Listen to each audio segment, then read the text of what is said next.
शेर और बाघ की कहानी। दोस्तों, आज हम आपको शेर और बाघ की कहानी सुना रहे हैं। इस कहानी से आप जानेंगे कि ईश्वर ने सभी को एक दूसरे की सहायता के लिए बनाया है, लेकिन जब हम बड़े होते हैं तो जाति, धर्म आदि के आधार पर एक दूसरे के साथ भेदभाव करने लगते हैं, जबकि हम सभी को एक ही ईश्वर ने बनाया है।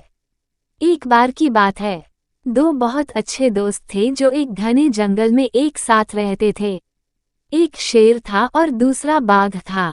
जब वे मिले थे, बहुत छोटे थे, तब वे शेर और बाघ के बीच के अंतर को नहीं जान सकते थे। इसलिए उन्हें कभी नहीं लगा कि उनकी दोस्ती बिल्कुल अलग थी। उसी जंगल में एक साधु रहता था जो उस जंगल के पहाड़ों के पास एक शांत वातावरण में जप करता रहता था। जंगल में जब भी किसी को कोई समस्या होती थी तो साधु ही उनकी समस्या का उपाय करता था। एक दिन शेर और बाघ अपनी गुफा में बैठे थे, तभी बातों बातों में उनके बीच बहस होने लगी। शेर ने कहा कि हम दोनों में से मैं ज्यादा ताकतवर हूँ, इसलिए ही जंगल का राजा कहलाता हूँ। इसीलिए ईश्वर ने मुझे ताकतवर बनाया है और मैं अकेला ही जंगल की रक्षा कर सकता हूँ। मुझे जंगल की किसी भी जानवर की जरूरत नहीं है। ईश्वर ने जंगल के सभी जानवरों को मेरा पेट भरने के लिए पैदा किया है। बाघ ने कहा कि नहीं, ऐसा कुछ नहीं है, मैं तुमसे ज्यादा तेज दौड़ सकता हूँ, तुमसे ज्यादा फुर्तीला हूँ। ईश्वर ने मुझे तुमसे ज्यादा ताकतवर बनाया है। मैं मिनटों में शिकार कर सकता हूँ और मैं अकेला ही जंगल की रक्षा कर सकता हूँ। मुझे जंगल की किसी भी जानवर की जरूरत नहीं है। ईश्वर ने जंगल के सभी जानवरों को मेरा पेट भरने के लिए पैदा किया है। शेर और बाघ इसी बात पर एक दूसरे से झगड़ने लगे और अपनी अपनी बात को सही साबित करने के लिए अलग अलग तर्क वितर्क रखने लगे। उनकी जिद और बहस बती गई और वे एक दूसरे से लड़ने लगे। शेर और बाघ की बहस और झगड़ा सुनकर एक लोमड़ी वहाँ आई। शेर और बाघ ने अपने अपने तर्क वितर्क लोमड़ी को बताए। लोमड़ी ने दोनों के तर्क वितर्क सुनकर कहा कि तुम दोनों अपनी अपनी जगह सही हो। ईश्वर ने तुमको ये शक्तियां प्रदान की है, इस बात से इनकार नहीं किया जा सकता है। लेकिन शेर और बाघ दोनों ये जानना चाहते थे कि ईश्वर ने किसको बेहतर बनाया है और कौन अकेला इस जंगल को चला सकता है। अंततः लोमड़ी ने शेर और बाघ को कहा कि तुम्हारी इस बात का फैसला तो पहाड़ पर रहने वाले साधु महात्मा कर सकते हैं, इसलिए तुम दोनों साधु महात्मा के पास चले जाओ।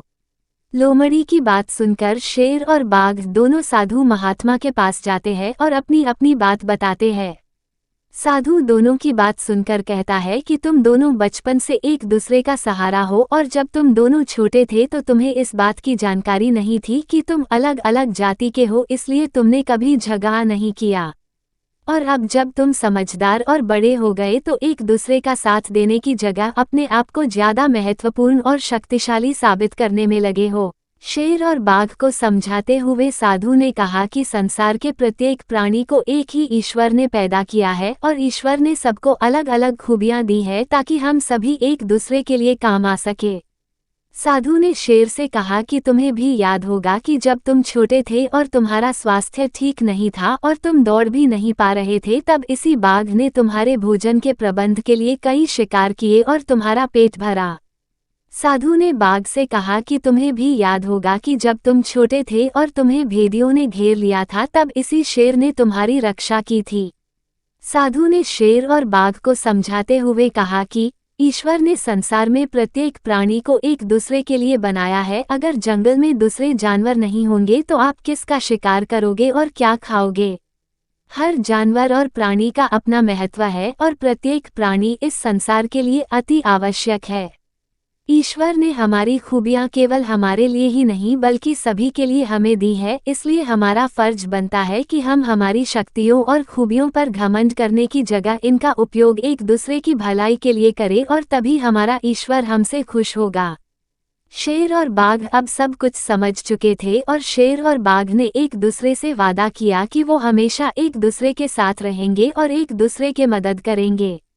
शिक्षा: हमें ईश्वर की दी हुई खूबियों पर घमंड नहीं करना चाहिए बल्कि उन खूबियों से दूसरों का भला करना चाहिए, तभी हमारा ईश्वर हमसे खुश होता है।